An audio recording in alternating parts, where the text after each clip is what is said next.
Dragnet, 1967, a Tex Brashear radio production. The story you are about to hear is true. The names have not been changed in order to embarrass and shame everyone involved.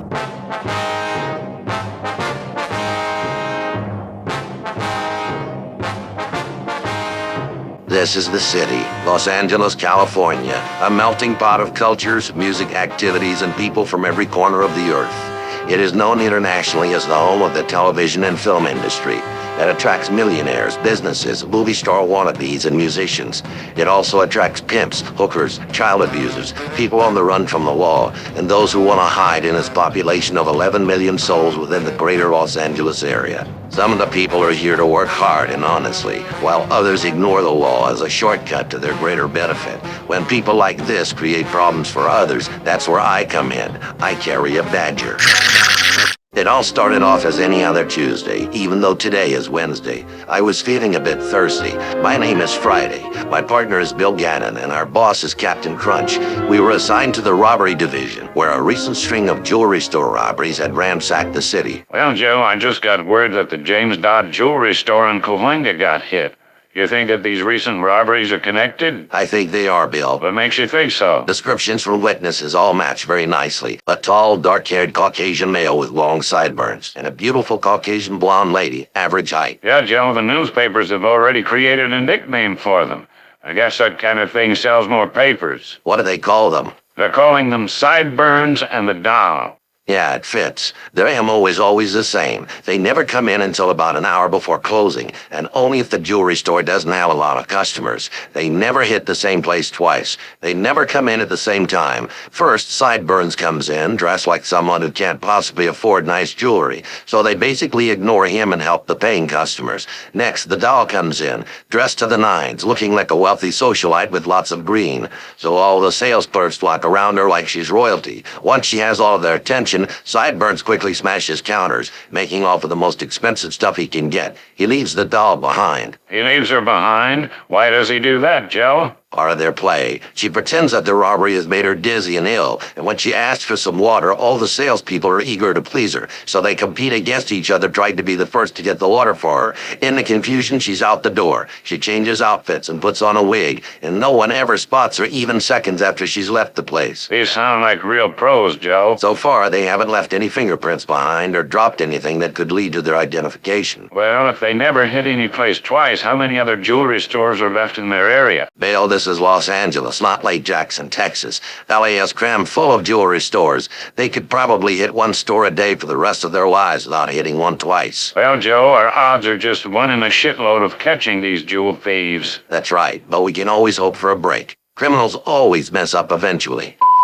All units in the vicinity. A 211 in progress at 633 West Olive. 1812, handle the call. Code 3. That's us, Joe. I recognize that address. The only jewelry store around there is McKeever's. I got my wife a ring from there a few years ago. How can you afford a nice ring on a cop's salary? It was paste, Joe. They have some nice stuff, but when you tell them that you're a cop, they take you in the back room where all the junk is. At least it's a pretty ring. I'm sure it is. Since we were in the vicinity, it took only 4 minutes to drive to McKeever's Jewelry. We spoke to the proprietor, Ann McKeever. Good day, gentlemen. I'm sorry, but we're temporarily closed. I know, ma'am. We're police officers. This is my partner, Bill Gannon. Hello, Mr. Gannon. Hello, ma'am. And I'm Joe Friday. You're Joe Friday? Yes, ma'am. And who are you on Saturday? How's that, ma'am? I'm sorry, that's the kind of thing my friend Tex would say. Yes, ma'am. Can you give me a rough estimate of how much was taken? Gee, no, it'll take a couple of days to check our inventory. We're just looking for a ballpark, ma'am. Oh, in that case, Dodger Stadium is 2 blocks east of here. Are you a natural blonde, ma'am? Why, yes, I am. That figures. What did you say? I said the figures. When you get your lost figures, give us a call. Okay, I'll be happy to do that. Did you get a good look at the robbers, ma'am? No, I was in the back room showing some stuff to Chester Payne. He always prefers the stuff in the back room. By the time I heard the cases breaking and got to the main showroom, they were already gone. Here's our cards, ma'am. Call us when you have those lost figures. Days went by with no luck finding Sideburns and the Doll. Days turned into weeks, and their jewelry store robberies were getting brazen. One morning, while thinking these guys would leave town and get away, we unexpectedly got a break. Joe, I've got some great news. We just picked up Sammy the Snitch on a vagrancy charge, and he claims he knows the names of sideburns in the doll. You know, in the years he's given us leads, he's never been wrong once. But get some cash ready, 'cause he's looking awfully hungry. Okay, Sammy, I hear you got the goods on sideburns and the doll. Yeah, I know who they are. How did you get this information? Let's just say I got people everywhere, and I keep my eyes and ears open. You get me? All right, are you ready to spill? Well, let's see if we can come to terms here. I need about $100 for some new clothing, you know, and $100 would go a long way with me right now. Okay, normally the department wouldn't go this high, but we need this couple. So don't expect $100 every time you walk through that door. Yeah, capiche. Bill, write this information down. Okay, Sammy, spit it out. Okay. Their names are Dale English. English? Like our language? Yeah, English. And his wife, Diane. They're from Texas. You can probably get more information from the Texas authorities. Okay, this info better be right. Now here's your money. Get out and don't let us see your lousy face on the streets. Nice doing business with you, gentlemen. Armed with Sammy's information, which was on target as usual, we were able to get Texas driver's license and criminal records on Dale and Diane English. We also got credit card information, including their Beverly Hills address where their bills were sent. Officers picked them up and they were waiting to be seen. Bill, I'll start working on Dale in interrogation room 1. You take Diane in room 2. Make 'em sweat and then make 'em talk. I'll have her singing like a canary, Joe. Interrogation technique is more than a skill. It's an art. You have to approach suspects in such a way as to make them feel comfortable while keeping the conversation flowing. You have to be quite the psychologist. Are you Dale English? Yeah, that's me, all right.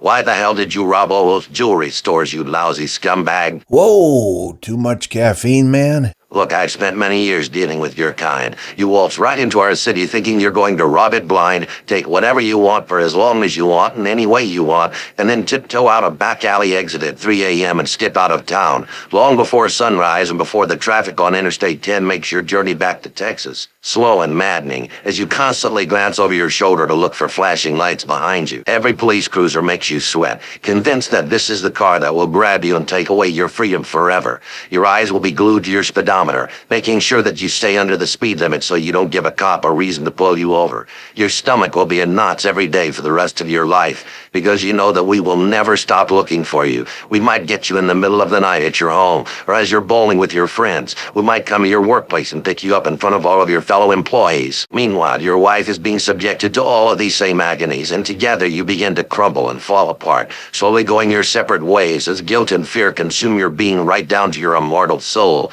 You wind up losing everything, becoming homeless and on the streets, living from day to day on handouts from charitable or gullible people.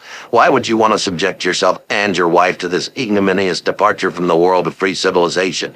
Confess right now and end all that worry. What do you think of that? I think that you really have a way with words, Sergeant.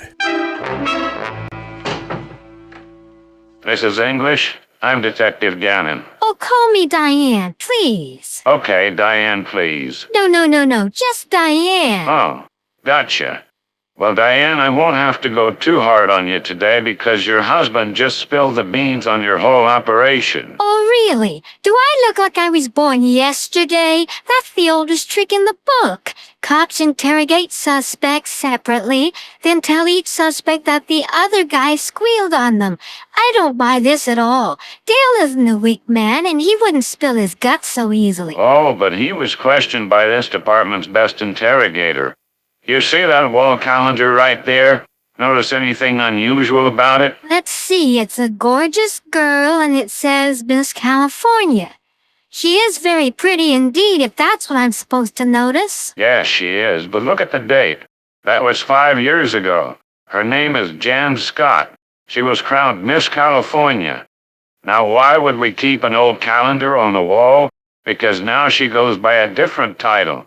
Police Detective Lieutenant Jan Scott. She's the one who questioned Dale. Oh my God, women are his only weakness. Yes, ma'am. And Detective Scott knows how to make a man talk.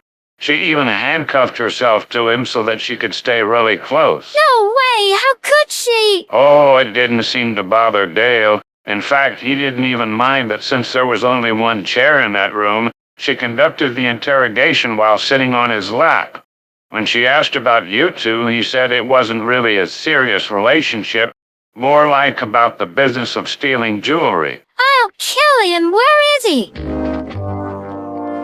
So, Joe, what did you get out of sideburns? Nothing. Nada. Zip. Nice. Niente. Zilch. Zerolski. I couldn't crack him. He's one tough bird. How'd you do? Oh, she admitted to it all. Said it was Dale who planned everything. Told me where the stuff was stashed and even gave me the key to the locker where it's stored. Bill, don't tell me you beat that woman to get information. Oh, no, Joe. I stopped doing that 10 episodes ago. You wouldn't understand. You're a lifelong bachelor. So, what's that got to do with it? Everything, Joe. I've been married for 40 years, so I know how to manipulate a woman. But one thing, Joe, keep Diane away from Dale. Okay, but why? Because she's planning on killing him.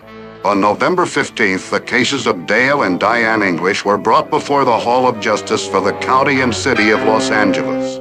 Charges of first-degree felony theft of property totaling over $1 million were brought against both defendants.